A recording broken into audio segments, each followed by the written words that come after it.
সকাল সকাল ট্রেনে ফুরফুরে হাওয়া খেতে খেতে চলে গেলাম হচ্ছে আমাদের গন্তব্যে। আর ফাইনালি পৌঁছে আমরা গাড়িতে উঠে গেছে। এত সুন্দর সুন্দর দৃশ্য দেখতে দেখতে সোজা পৌঁছে গেলাম হলো আমাদের হোমস্টেতে। চারখোলে আমরা রয়েছি রত্নাদিত্য হোমস্টেতে। তার এত সুন্দর দৃশ্য যেটা বলে প্রকাশ করা যাবে না। তারপরের দিন বেরিয়ে পড়লাম সকাল সকাল ঘুরতে। সবার প্রথমে গেলাম ঢেলো পার্কের উদ্দেশ্যে। এত সুন্দর তার প্রাকৃতিক সৌন্দর্য যেটা আর বলার অপেক্ষা রাখে না। ব্যাস অমনি ফটো ভিডিও করতে শুরু করে দিলাম, কারণ এত সুন্দর জায়গা একটু ক্যামেরাবন্দি না করলে হয় বলো।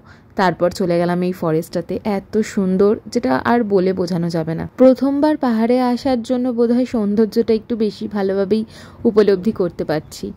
আর তারপরেই আমরা এবার বাড়ি ফেরার পালা। আর রাস্তায় যেতে যেতে দেখতে পেলাম একটা সুন্দর ঝর্ণা, অমনি দাঁড়িয়ে পড়লাম ফটো তুলতে। ব্যাস দেখতে দেখতে 3 দিন ঘোরা হয়ে গেল। এবার সোজা ট্রেনে চেপে একদম বাড়ি।